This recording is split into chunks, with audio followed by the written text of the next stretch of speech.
Hey, greetings and welcome to Code Quickie. And today we're going to be looking at tables in the Bigquery API with Python, really the Python SDK. Remember, please like, share, and subscribe. And most importantly, reach out to me in the comments. I always love to give out help as well as receive help as we focus on getting those certifications, bolstering our resumes for employment, or just honing our skills. Right, and also I'm going to be pasting a link in the video description to this lab, as well as follow up Code Quickie on Facebook, Instagram, and Twitter. Also, we're going to be pasting links in the video description. So let's get started with the overview.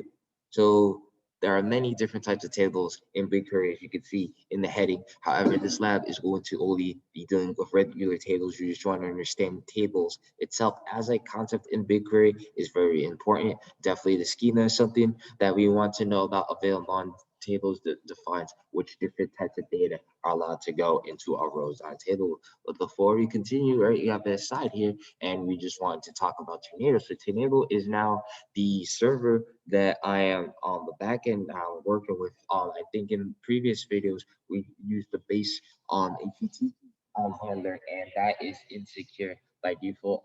Definitely want you guys to start looking at Tornado, and I believe that links to the appropriate documentation should be in the resource section of this lab. However, what we wanted to talk about is how we're able to get this file watching. So definitely what we have when we're editing, when we're going about editing the back end here, if I just want to go ahead and open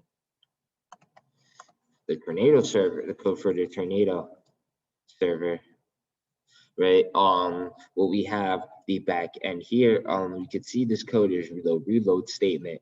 And what allows the backend to refresh and actually reload the tables module is a code that is taking place right here. There's a lot going on here. There's watchdog, there's a file watcher, but I just definitely wanted to speak about this. So whenever we actually update code into tables, right, what we have is we have a watchdog event which fires and actually turns this to bool, right?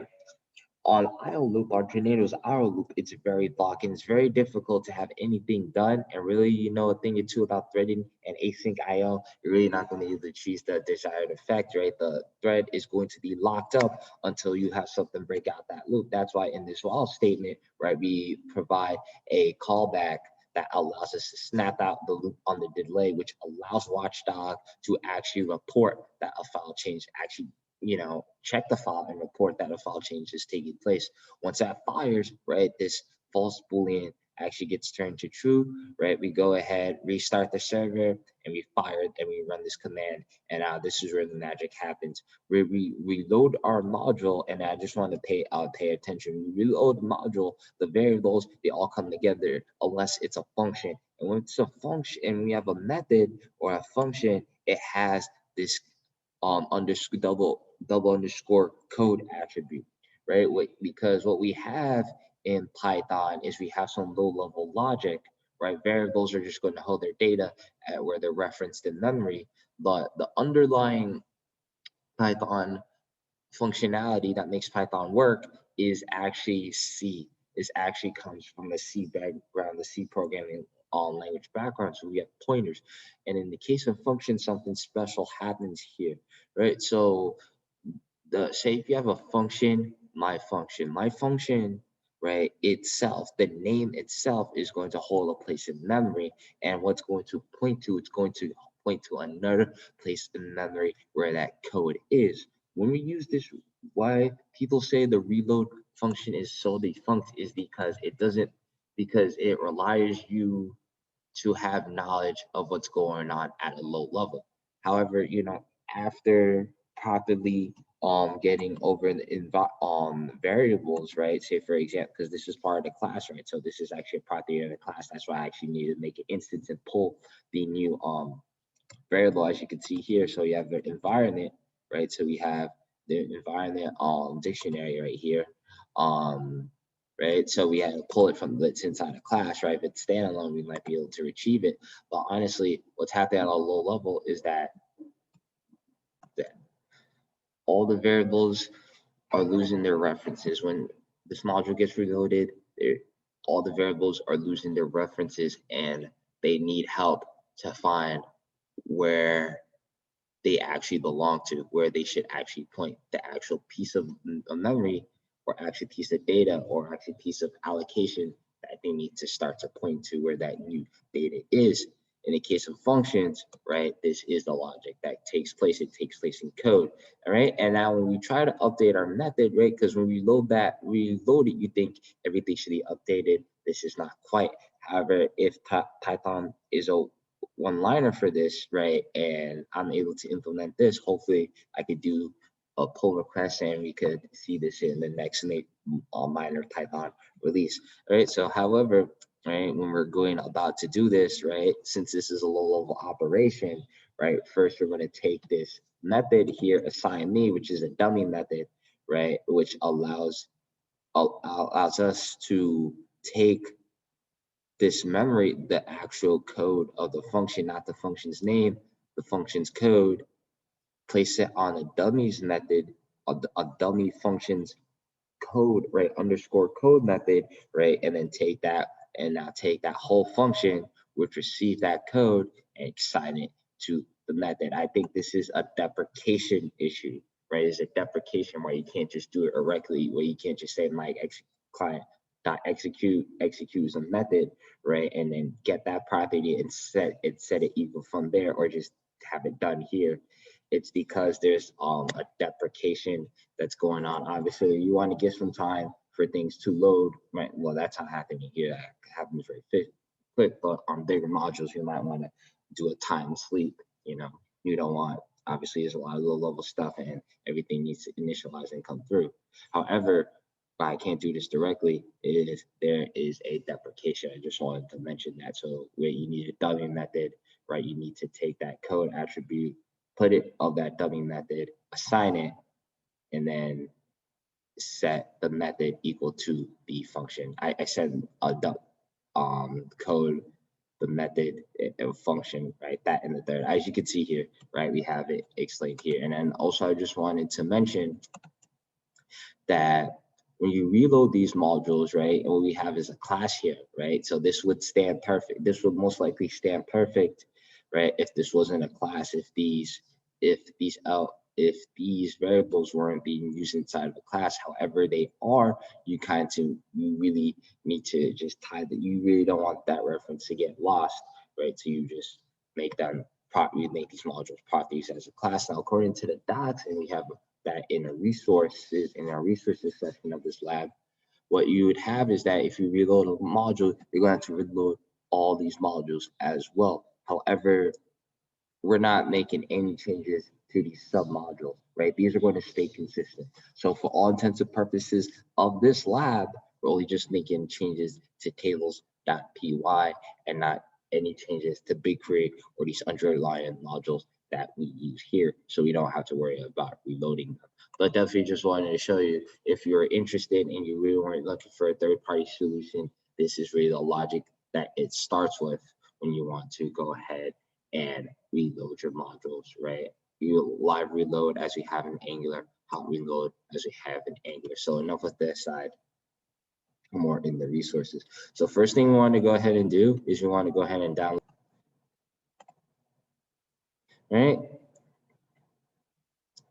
Want to go ahead and download, and then always like to give a shout out to downgit, right? So say for example, you don't want to download the whole code quickie repository with 300 hours plus of learning. You just want to learn one project, which is right here. You can use downgit to specify a certain folder in your app. So we go ahead and download, right? We open up in our terminal, head to the project root, and what we want to go ahead and do is you want to run this command. Right, you want to do npm install s first, right? Right, make sure you want all those modules there. I have no modules ready to go. So what I'm going to do is going to serve the Angular app, right, and let that run. And what you're going to do after is going to set up the Python app backend. Also, we're going to go ahead and download like so. This is very interesting. Like so. And what we're going to do is we're also going to head to the application root.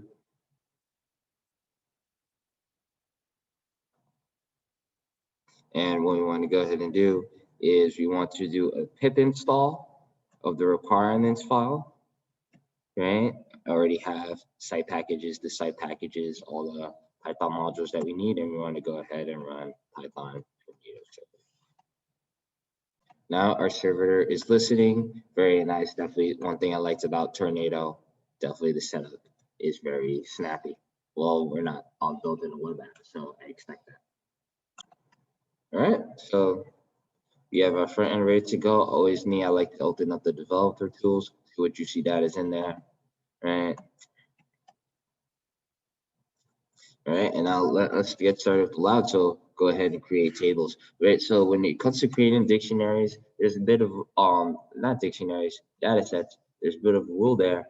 However, when it comes to creating tables, we see these names here. We definitely be able to use any language and any really syntax to go about creating tables. It's not really a rule. Only thing is that if you get an error, you get an error. So we want to go into tables.py, right? We want to go ahead and update our environment. Then we want to go over to our Angular environment so that it can so that its inputs can actually reflect what we want to do. Create table. We want to do is we want to go ahead and copy and paste this on tables, regular tables object in our Angular environment, right? Environment.bigquery.dev.ts in your Angular, and then we kind of show how to get to that folder, right? We want to go ahead and do and provide the code for creating a table like so. All right, so we go ahead. So this is the code right here to create the table, right? These are the schemas that we have, right? So these are represent columns, right? And then we have row string that in the third. Let us go ahead and create a table, and let's make the table Jerry. Right, let's give it a name. Right, so we have that table exists. So that table, right? So we see that we can do a lot of things, but the table just can't be the same name. Let me just go ahead in the UI. Definitely going to show how we go about deleting that.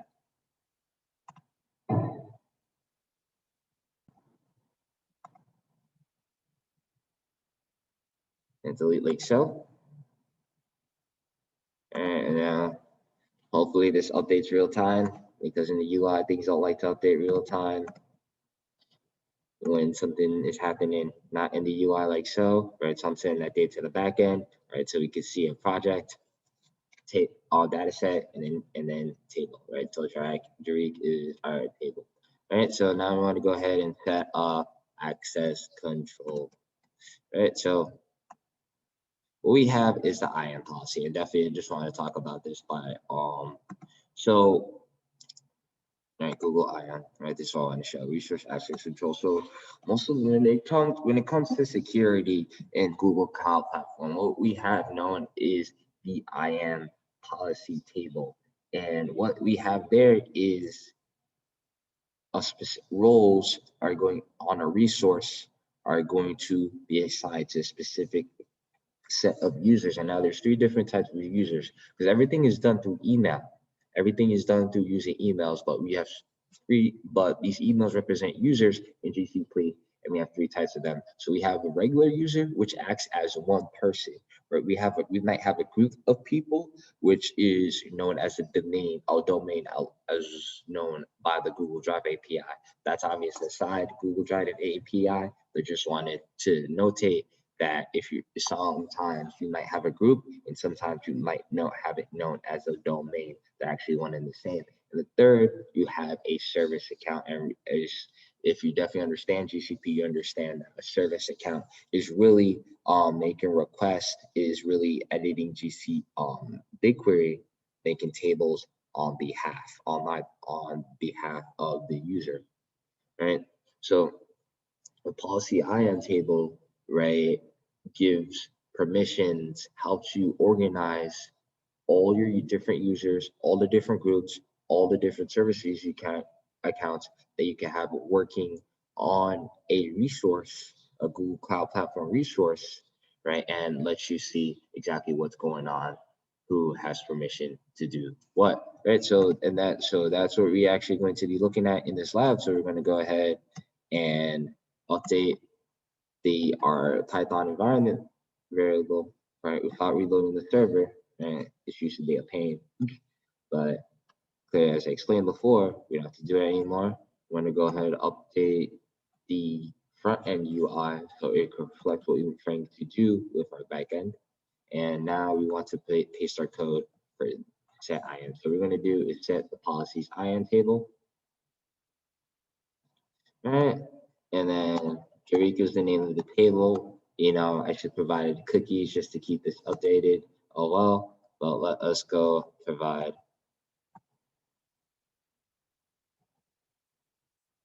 or gmail.com, right? We want to provide that, and then like I said here, user group service account, and then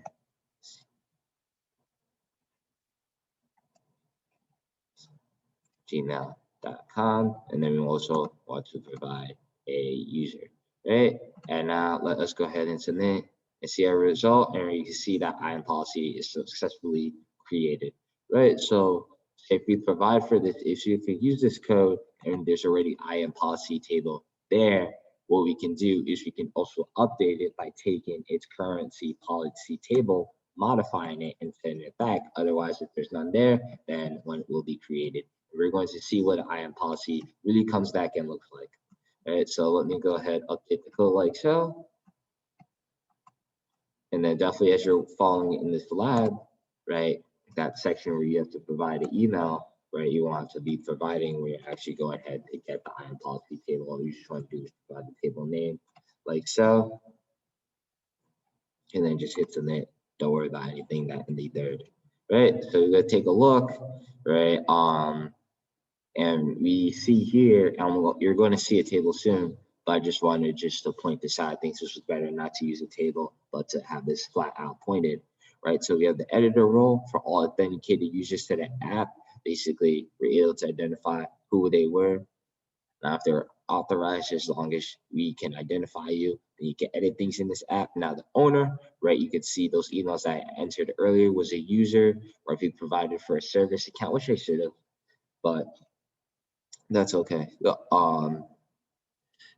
could do programmatic things with circuit service accounts, and I don't want hackers, you know, just knowing about that email and it's just starting to doing things off the bat, even though I delete that service account. So, and then you have viewer, which is all users. So basically anyone who knows about the URL to the app, right? So that was interesting. That one case, not in all users might mean a lot of things in GCP, but that might be one. All right, so now let's go ahead and learn about updating the table's properties, right? If you want to say, for example, update the table's description, I wouldn't call this metadata. I wouldn't really call this metadata because actually you get to see this type of thing in the UI, I believe. But definitely we're just looking at the Python SDK, not too much of how to get things from the UI. We're going to go ahead and update the table's description. All right. Yeah. And go ahead and hit the submit button, and now the table is updated description. And you can see from the code here, it's really just, you know, the same reference to that table. Very, very nice, you know. It's really just the same. You really just work with the same object, even though you're setting it equal to again, right, to get that new object, right? So there's that concept reload where you have to set. It's not that, you know, that table object gets updated, right? You really need to just keep grabbing new objects and new objects. I just wanted to update to show that. And then table expiration.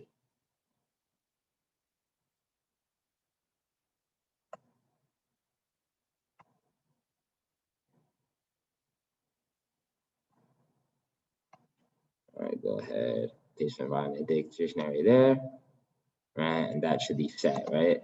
And then another thing too, as you're following with this lab, right? So for the front end environment, right, this is mostly going to be the same. We're going to see where it's not the case. But for the front end environment, you don't have to really just go there and copy and paste like though. But I always just like to follow because it might be a sudden change. Right, and I want to update the table's expiration. I hit submit like so. And table is to expire 5 days from now. So you can, to look right here, we need the datetime module, grab time delta, right? And this allows, right. No, this is actually enlarging. I'm sorry about that, right? We use the time delta, and now what we can get is we can get the format that we need right here, right? So this is the format that the expiration wants when we actually go ahead and pass it, right? So you need to go grab datetime now, right? To get the current time, right? We use the PYTZ module, right? And this logic here, right? To get the current time. And then we also use the datetime module, again, use the time delta function that you want to specify, right? You can see time delta in microseconds, also hours, minutes, and then that's how you really specify, and then take the math out of how many about the expiration date, right? Because ultimately expiration or ultimately ends up in microseconds, but right, to express that and to do the calculations there, definitely want a module come help you out there, right? But just want to know the expiration takes place in microseconds. All right, so let's look at copying the table. Right, so usually, so copy a table, right? Some important things just to note is that really can't do anything fancy with copying tables. It's really just meant to be from one copy table to another copy table. The only exception to that rule is you could copy from several tables and you could merge them into one table, right? However, if you're trying to really do something fancy, you're going to need Google Cloud Platform involved, which you're going to be able to show in further down as we head through this lab. Right, so we're going to want to go ahead and copy a single table, right? Hit the submit button like so. Definitely love wait. And then you can see a copy of a table created to copy. So we go ahead and refresh the UI because once again, the UI does not like to update. I was taking a developer survey earlier, and I should have mentioned this only thing. I forgot the only thing I mentioned, but it should have been this one, right? Now you can see that copy table, although it's going to be empty, and in actual production, right, it might take a bit longer to take for a job result to return, right? This is actually a synchronous process. Definitely want to learn how to make this async, right? So you could play with it.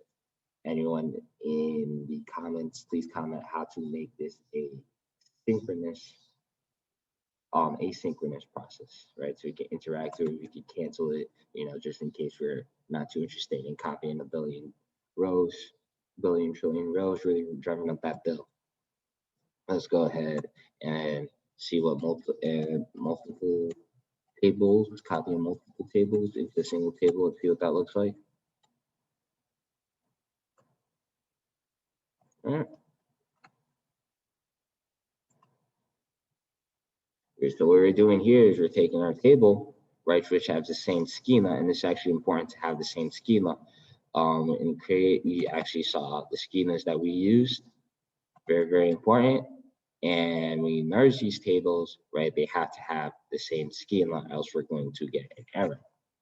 Let's go ahead and see like so, right? So we'll be able to take our table, our Jariq table, and then we have merge table as, right? You don't update in the UI, but trust me, it's going to be there. If it's confirmed in the Python SDK, which we love and trust, then just know that the UI will update on refresh. Right, so let's go ahead and delete that table. We're done using it, right? Go ahead and delete the table like so. And then I'm just going to be carefree. Just really want to act carefree with this command, right? Don't want to say, are you sure you want to delete the table? Let's just go ahead and delete it, and I'll show you right in a bit. Is because we will be able to recover that table, as everyone saw. Let's go ahead and try to recover that table. And definitely with this environment variable, always really it's just change. It should be a switch statement. I don't believe we have case or switch statements in Python. But does it mean anything about how good Python is? Python is still great without it. So there's that. Right, so if I want to go ahead and recover a table, right, so this is the logic of how it wants to look like, right? So we're going to take the table ID, which is what we have here. Let me see if we still have this, right? So this is our table ID, and then we add an @ symbol, and then the snapshot, which is in milliseconds, right? So what we have here is we want to be able to go back. We want to be able to go back, right? And I should use datetime because I remember putting this in. I remember copying this, but now I just don't remember the exact time. This allows us to go back in time, and let me see if that's actually presented in the front and how far we go, right? So choose a table that was not deleted. That's interesting. Right, choose a table that wasn't deleted, right? So I think in order for this to work, right, I think how I set it up was I actually delete a table, right, just in case something happened and you refresh the page and the table was deleted so it couldn't recover it properly. That's okay. So great. What this code is going to do is just going to go ahead and delete a table. I'm thinking I should change that, but if I did it before, I think I had a reason for it. So right, so went ahead and delete that table, then actually went back in time to snatch it, and now what ended up happening was it was copied that table. I should actually update. I should update this to snapshot table. So that you can actually see what this looks like. To use a different table. All right, so let's use merge table.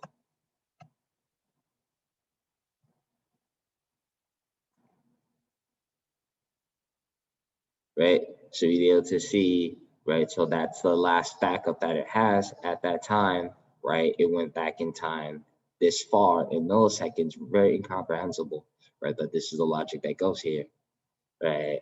And it was able to go grab that table from so. And I think in the resources description, we have the syntax about how that goes, right? So now, next we're going to look at querying tables.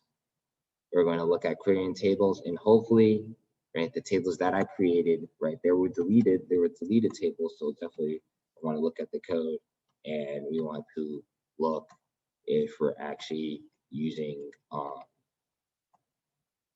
table that has data in it.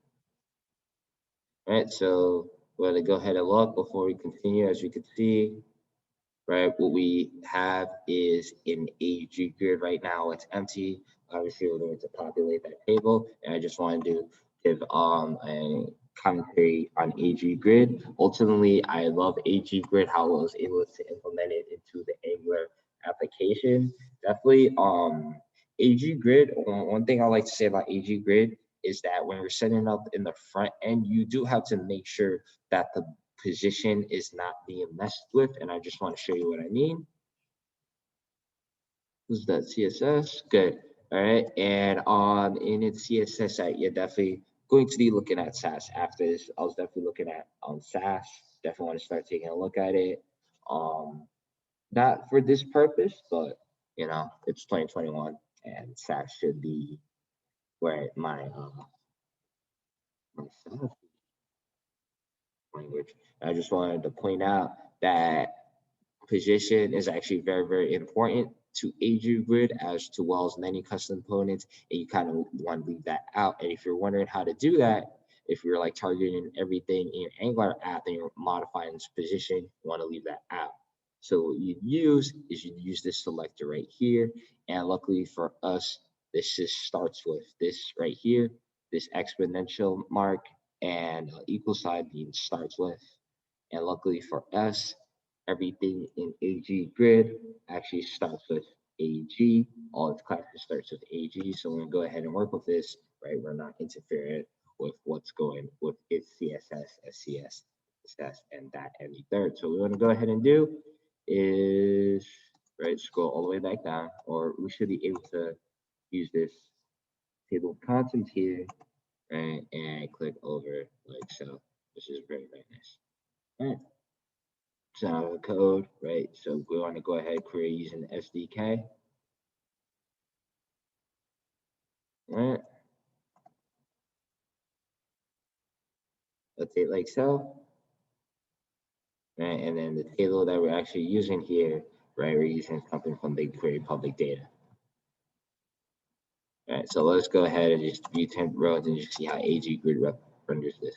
Right, very, very nice. So this is what I definitely love about AG Grid. Obviously, we have some responsiveness going on here. It's on AG Grid is actually inherited in the parent div. Just wanted to make a note of that. But definitely, right, you can see this BigQuery data. And then if you want to verify, right, if that's happening like so, right, we could go ahead and create a print like so. We want to check the server output in the terminal. I'm going to head over to our Python backend, and we kind of see the same format going on here. So we know that the data coming from BigQuery is going to stay the same, or we can trust it to stay the same, and it's going to output the same, whether it's going to be the terminal or the front end like so.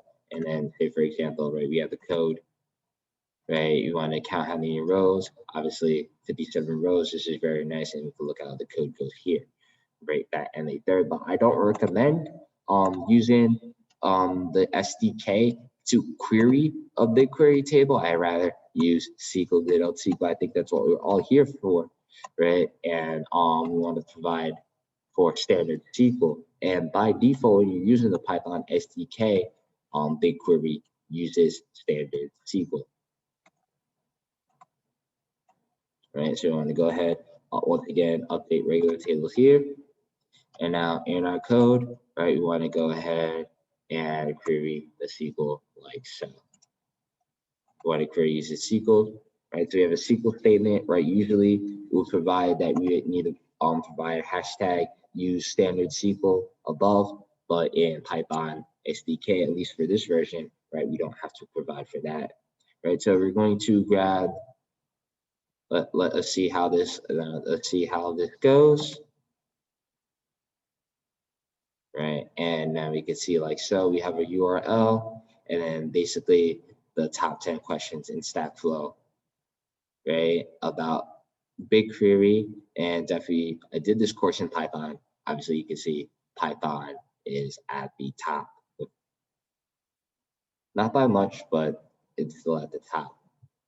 And I'm pretty sure that Python is a great programming language, so you know they won't be as many. That's why it's close. Won't be as much. So the last part we're going to look at is exporting data, right? So when you export data from BigQuery tables, right, they can only go into BigQuery's cloud storage. And I want to show you how to set that up because you're going to also need additional permission. So let's head over to console.developers.google.com, console.developers, I like to call it. Head over to our credentials. As you can see, we're heading over to our credentials. I think I'm doing this very wrong. Hold on. Let's head over to the navigation menu. I'm sorry about that. Let's head over to our I am an admin and then the subcontext menu, I am. And like so, what we want to go ahead and do is we want to take our service account, BigQuery Learning, and we want to update it like so. Right, so we have BigQuery admin, service account token creator. That should be always there from earlier in this course. And then we also want to provide storage object admin. So how we go about adding that is we type it in storage object admin, just like that. Right, so we already have that here, right? So now our services account is free to actually go ahead and work with it. Right now, I want to go ahead and do is want to create a storage bucket. And then if we haven't used GCS before, Google Cloud Storage, what we're going to go ahead and do is enable that API. And now what we want to do is create a bucket. I just want to go ahead and delete this and just show you how this gets done, right? So this is how you go ahead and delete the bucket, right? Very, very important, right? Google has a lot of resources and attention to a product. When deleting that product actually shows up in red, right? It's a product you want to use when they actually really warn you about deleting something, right? So you name our bucket, right? And bucket names actually have to globally unique as you pointed out. And then for purposes of this lab, definitely when you're doing development, just want to use region. Don't want to use multi-region. You don't want your buckets all over the place. And then you want to choose something closest to you. Let's choose Northern Virginia because I live around that area, right? So now provide a default storage, right? So archive is for backup data, right? This is for like, data that happened like years ago that you just want to keep as a backup. So if you want to keep up as a archive or code line, and then standard is for your day-to-day data, that real-time data that you usually right now, say for example, like delivery apps, you want to monitor your Uber fleet, that, and the third, or what name you might have it, called in another country. Access control, don't worry about it. And then advanced settings, leave it like so. And then retention policy, you might be tempted to check. I would not recommend checking this because one day the data it gets deleted, and really that's not fun getting it back. It's not like it's a BigQuery table, right? So now our storage bucket is made, and what we can do is update the environment object, and then I believe have to update the front end environment like so. It's another reason I want to use SaaS, because I know they have their environments, right? You could be able to change the theme of a website using using those SaaS variables, that and the third, but I digress, right? So, and then you want to export the table like so.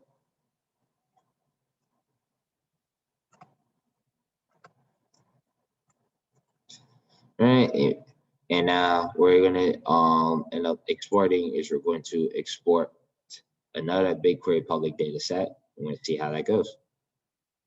And right, it shouldn't be asking for a name, but I'll just provide your week. I think I didn't want to make another front end for that. But yeah, this time we want to provide a storage bucket to send it to, right?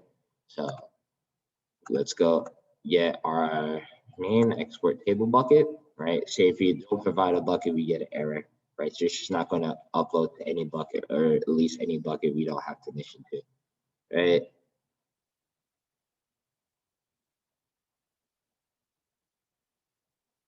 So we have an error, right? We had a forbidden. I'll definitely want to write this as a clause and update this for the lab, right? But say, for example, if we don't have access to writing to a bucket, it's just not going to let us write to data to a bucket we don't have access to. We don't want to write data to hackers bucket. But then be careful, right? Because buckets have an IAM policy table too. So what a hacker can do is just allow anyone to write to that bucket. You wrote to the wrong bucket. So this is actually really, really important that you actually get the name of your bucket right. If you get the name of your bucket wrong, you're sending data to potential hackers, right? So very, very important. Really just want to make sure they get in the right bucket out there. And then if you write for a bucket that doesn't exist, right, you want an error like this instead, right? You want a 404. You want this type of error. You don't want to be able to say, and went through, you don't want to, you want this forbidden, you want this forbidden, but always you really want to check the name of the bucket, because it could go to hacker's bucket, which you don't want. All right, so let us export this table to the correct bucket as needed. Right, it's going to take a while because it's a big data set, right? And right, we imported it as CSV. However, we also have options here. If you actually look at the code, that we can set that up to CSV, JSON, or the Avro format. Definitely want to see what an Avro looks like. I think you need a program to render Avro files. You can't look at them directly. And also then compression, all we have is gzip. There's only gzip. So if you want to zip up your table, it's only going to need gzip compression. That's the only thing that's offered in this service, right? And then like so, you want to go ahead and name. So just because you provide a MIME type doesn't mean that's going to reflect in the name of the file that gets uploaded. You actually have to name it properly and accordingly. All right, so you go ahead and refresh.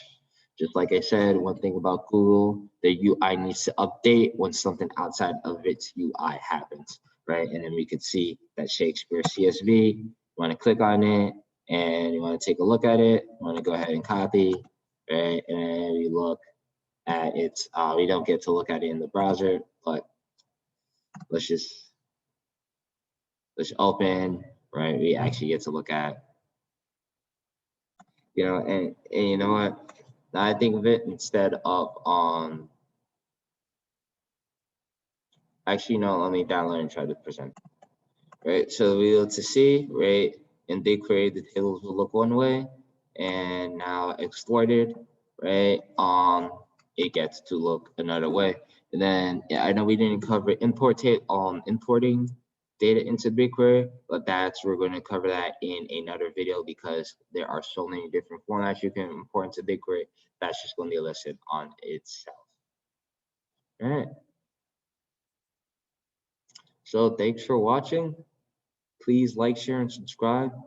Definitely links to the lab will be in the video description. And most importantly, reach out to me in the comments. Always love to receive help as well as give out help as we work on our certifications, as we work on that resume for employment, or we just want to hone our skills. And then social media links, Twitter, Instagram, Facebook will be posted in the video description.